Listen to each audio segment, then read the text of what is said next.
Bonjour les amis, j'espère que vous vous portez à nouveau à merveille aujourd'hui et je suis ravi de vous retrouver pour ce nouvel épisode. Aujourd'hui, on va parler des statuts LMNP et LMP. Sans doute, vous en avez déjà entendu parler, mais vous ne savez pas exactement ce que c'est, comment ça fonctionne, etc. Donc LMNP, loueur meublé non professionnel, LMP, loueur meublé professionnel. Alors, ce charabia, ça peut paraître un petit peu compliqué. Au final, c'est plutôt simple. Donc, restez avec moi, on va voir ça dans le détail tout de suite.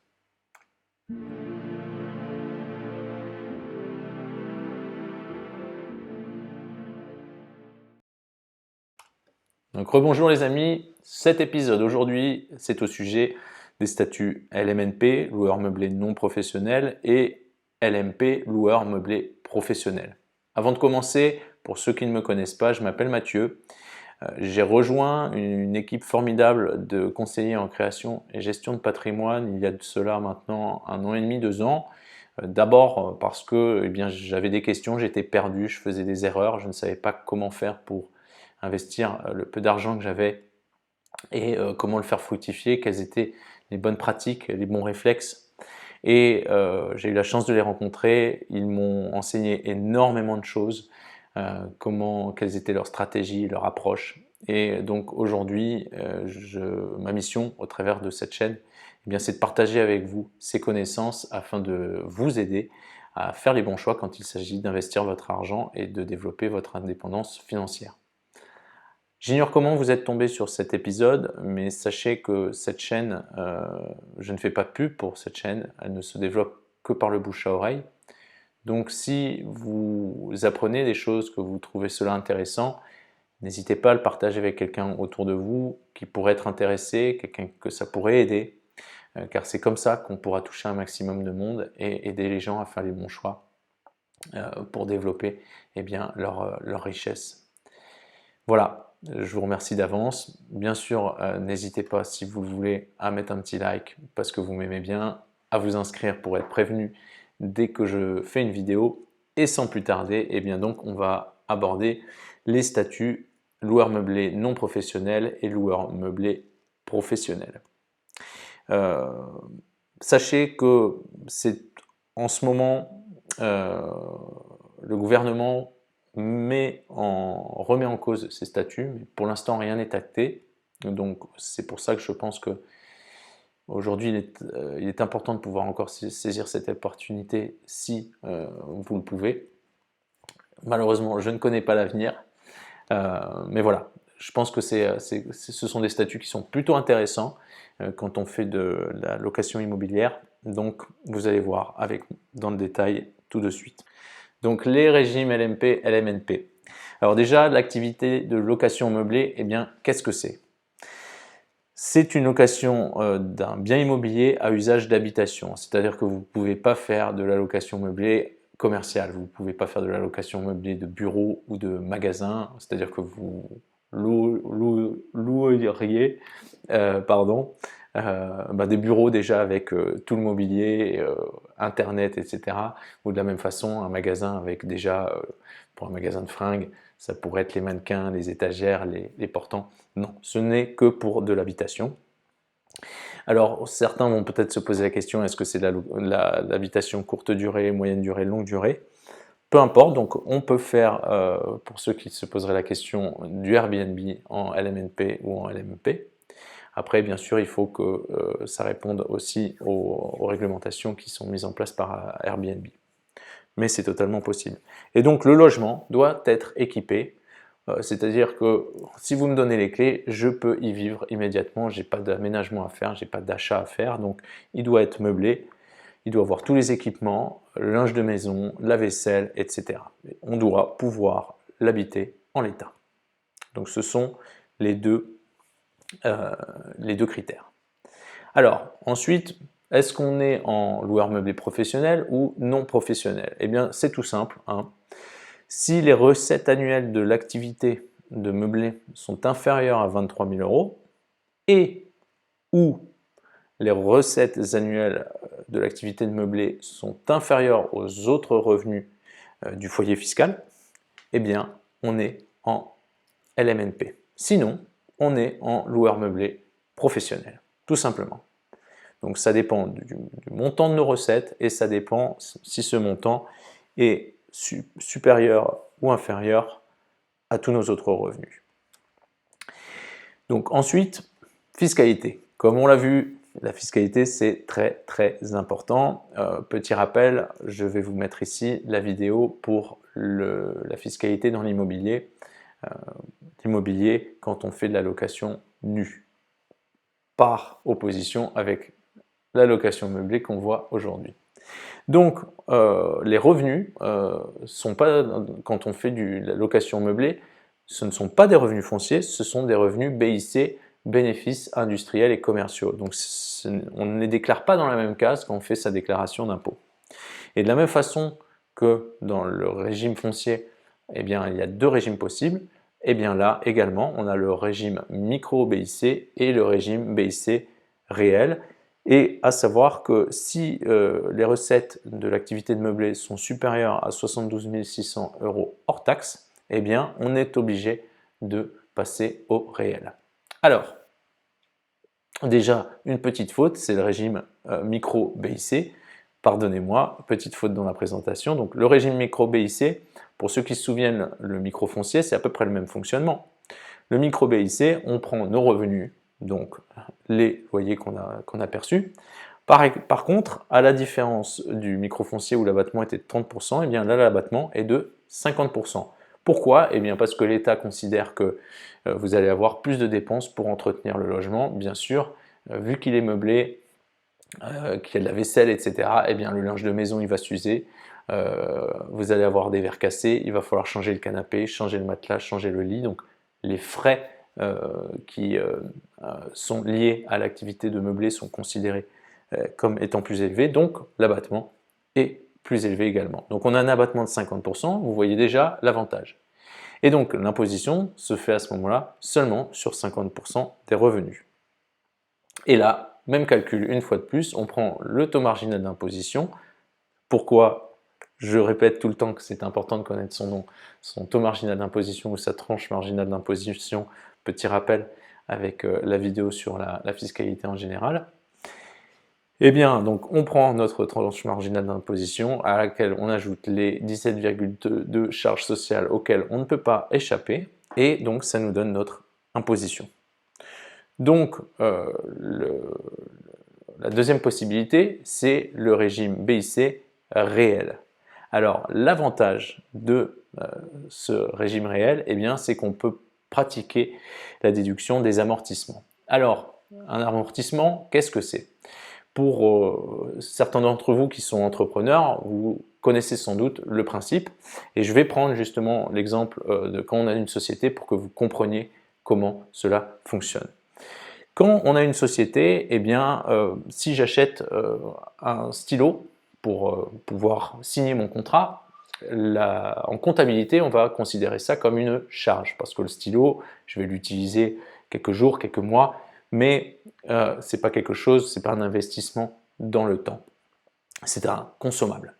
Donc on considère ça comme une charge. Et donc comptablement, on va compter la dépense sur l'année à la date où ça a été fait pour le bilan. A l'inverse, si par exemple pour mon activité j'achète un ordinateur, l'ordinateur je l'achète, je ne l'utilise pas qu'un seul jour, je vais l'utiliser sur plusieurs années. Eh bien, qu'est-ce qui se passe dans ce cas-là? Si le montant de l'achat donc est supérieur à 500 € ou que ça rentre dans la classe des immobilisations. Les immobilisations, donc ce sont ces dépenses pour investir, pour acheter une machine ou un ordinateur qu'on va utiliser vraiment sur des années. Donc ça devient une immobilisation. Et comptablement, comment ça se passe? Eh bien, reprenons l'exemple d'un ordinateur. J'achète un ordinateur, on va admettre, je l'achète 1500 €. Eh bien, comptablement parlant, les comptables, la plupart du temps, prennent une durée de vie entre 3 et 5 ans pour un ordinateur. Eh bien, au lieu de déduire le montant de 1500 € que j'aurais payé la première année, eh bien, ils vont découper c'est 1500 € par 3 voire 5. Donc s'ils font un amortissement sur 5 ans, eh bien ça va être 1500 € divisé par 5, 300 €. Eh bien au lieu de déduire du résultat, comme on le ferait pour une charge, ces 1500 € d'un coup la première année, eh bien on va prendre 300 € chaque année sur la durée de vie comptable de l'ordinateur. J'espère que c'est plutôt clair. Et donc, de la même façon, on peut pratiquer le même amortissement pour la location meublée. Alors, comment ça se passe? Comme vous le voyez à l'écran, eh bien, admettons, vous construisez une maison pour 200 000 €. Vous achetez un terrain et ensuite vous la construisez. Tout ça, ça vous coûte 200 000 €. Eh bien, le comptable, il va pouvoir découper chaque partie de votre investissement. Ou si vous achetez un appartement qui est complètement délabré et que vous faites des travaux, eh bien, ces travaux-là peuvent également rentrer dans le cadre de l'amortissement. La seule chose qu'on ne peut pas amortir, c'est le terrain, le foncier, car bêtement, le principe de l'amortissement, c'est de se dire que l'ordinateur va perdre en valeur. Dans 5 ans, il ne vaudra plus rien. Une toiture, elle va perdre en valeur parce qu'elle va devoir être entretenue et même renouvelée. Donc le principe de l'amortissement, c'est pour comptablement compter qu'il y a ce vieillissement et cette perte de valeur. Donc comment ça se passe? Vous faites des travaux, vous construisez cette maison avec le terrain pour 200 000 € et comme je le disais, le terrain ne s'amortit pas parce qu'on considère que le terrain ne perd pas de valeur. Au contraire, la plupart du temps, il gagne en valeur. Eh bien, le comptable, il va prendre ses petits ciseaux de comptable et il va découper. Et il va compter, par exemple, le gros œuvre, ça va être 1,25 à 2% de la valeur. Le second œuvre extérieur, ça va être de 6,66% à 8,33%. Pareil pour le second œuvre intérieur. Les finitions, la toiture 4%, l'électricité 4 à 5%, etc. Et donc, il va découper chaque poste de dépense et il va pouvoir le lisser sur des années. Donc, si on reprend l'exemple, vous avez construit cette maison pour 200 000 €, eh bien, si on prend la toiture 4% par an, eh bien, ça voudrait dire 200 000 €, 4%, ça fait 800 €. Eh bien, il va pouvoir déduire chaque année, sur 20 ans, eh bien, 800 € parce que vous avez fait une toiture neuve pour pouvoir exploiter ce logement en location meublée. J'espère que le principe de l'amortissement est plutôt clair. Donc l'idée, c'est que comptablement, on va pouvoir déduire des choses. Et donc, comment ça se passe? On fait un bilan foncier comme dans le régime réel foncier. Donc on a nos revenus bénéfices industriels et commerciaux, ce sont les revenus de notre location meublée. On a toujours nos frais de gestion, comme on l'a déjà vu, donc c'est les assurances, les charges de copropriété, les taxes, l'entretien, etc., taxes foncières. Ensuite, bien sûr, on peut ajouter les intérêts d'emprunt, l'assurance des invalidités, mais ensuite on a cet amortissement. Et donc ça nous permet de réduire notre delta qui lui va être soumis à imposition. Et donc si on a un delta qui est supérieur à 0, on a une imposition des revenus au régime bénéfices industriels et commerciaux. Et donc l'impôt se calcule tout bêtement. On prend ce delta multiplié par la tranche marginale d'imposition plus les charges sociales de 17,2%. Mais qu'est-ce qui se passe? C'est que, en fait, si on compare, eh bien voilà un peu comment ça se présente. Si on faisait une location nue classique avec des loyers perçus de 12 000 €, on compare avec micro BIC meublé de 12 000 € et aussi au réel en LMNP, eh bien, on le voit, en foncier classique, eh bien, on peut déduire donc assurance, syndic, taxe foncière, admettons, c'est un exemple, hein, à hauteur de 2 500 €. On va dire qu'on n'a pas fait d'emprunt, donc intérêt d'emprunt 0, on a donc 9 500 € de revenus imposables, la tranche marginale d'imposition dans l'exemple est de 30%, donc on a 2 850 € d'impôt sur le revenu et 1 634 € de charges sociales. Donc on a un impôt à payer de 4 484, donc ramené à 12 000, on s'est pris un coup de ciseau de plus de 30%.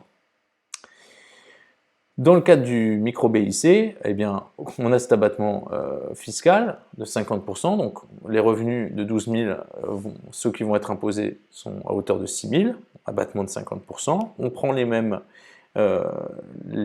montants, tranche marginale d'imposition 30%, donc impôt sur le revenu 1800, les charges sociales CSG, CRDS, RSA 1032 euros, donc on a un total de 2832 euros, donc vous voyez déjà là le gain fiscal plutôt intéressant. Et enfin, si on le fait au réel, eh bien on a toujours 12 000 euros de loyer perçu, pas d'abattement fiscal, par contre on a fait des travaux où on a construit et on voit que l'amortissement immobilier eh bien, est de 10 200 euros, l'amortissement pour le mobilier lui est de 1 000 euros, on a toujours nos charges de 2 500 euros, le montage a été bien goupillé et on a en gros 0 euros de revenus imposables qui sont bien sûr soumis au barème du régime BIC, 0 fois 30% plus les 17,2%, ça fait toujours 0. Donc pas d'imposition. Donc vous voyez bien que quand on compare le réel loueur meublé non professionnel au réel par rapport au foncier, eh bien on a une économie d'impôt de pratiquement 4 500 euros, donc ça fait pratiquement 45 000 euros sur 10 ans, ce qui est énorme. Et si on compare le réel meublé non professionnel au régime micro, eh bien on a quand même encore une fois une économie d'impôt d'un peu plus de 2 800 euros par an, soit un peu plus de 28 000 euros sur 10 ans, ce qui n'est pas négligeable non plus. D'où vous voyez maintenant où est l'avantage, et en plus, souvent dans la location meublée, les loyers sont plus élevés que dans la location nue, que ce soit sur la courte durée ou même sur la moyenne ou longue durée. Donc ensuite, on va voir aussi la fiscalité sur les plus-values, comment ça se passe. Alors, en loueur meublé non professionnel, vu qu'on est non professionnel, on est soumis au régime des plus-values des particuliers. Donc là, petit avantage pour le loueur meublé non professionnel, parce qu'on a un avantage, on a un abattement pour la durée de détention. C'est-à-dire que plus on détient le bien longtemps, plus l'abattement va être élevé sur la plus-value. Et donc à 30 ans, il n'y a plus d'imposition sur la plus-value. Donc avantage pour le LMNP. Pour le loueur meublé professionnel, là on est professionnel, donc on est soumis au régime des plus-values des professionnels. Comment ça se passe? Deux cas de figure. Si on fait une revente avant 2 ans, c'est imposé comme un résultat ordinaire, donc soit à 15%, soit à 25% suivant le montant de votre bénéfice fiscal. Et au-delà de 2 ans, eh bien, c'est facile, flat tax 30% de taxes sur la plus-value. Enfin, le déficit. Donc si on génère du déficit, c'est-à-dire qu'on a plus de dépenses que de recettes, eh bien, en loueur meublé non professionnel, ce déficit est imputable uniquement sur les bénéfices de l'activité de loueur meublé non professionnel, mais par contre sur 10 ans. Donc on peut lisser ce déficit sur 10 ans. En loueur meublé professionnel, c'est imputable sur la totalité des revenus, mais par contre, ce n'est que pendant 6 ans. Donc voilà les amis, j'espère que les statuts de loueur meublé non professionnel et de loueur meublé professionnel sont plus clairs pour vous. Ce sont des statuts qui sont vraiment très avantageux. Par contre, attention, il faut faire les choses correctement, il faut vraiment maîtriser le montage. Je vous invite, vu que, comme on l'a vu, il est souvent bien plus intéressant de déclarer ses revenus de loueur meublé au réel, eh bien, vous serez obligé d'avoir un comptable pour vous suivre. Donc, trouvez un bon comptable qui va pouvoir justement vous faire le montage idéal et pouvoir profiter de l'avantage fiscal de l'amortissement. J'espère qu'en tout cas vous avez appris quelque chose, que vous avez des idées plus claires. N'hésitez pas bien sûr à partager cet épisode avec quelqu'un qui pourrait être intéressé ou apprendre quelque chose. Moi, je me réjouis d'avance de vous voir bientôt pour un nouvel épisode et d'ici là, prenez soin de vous. À très bientôt.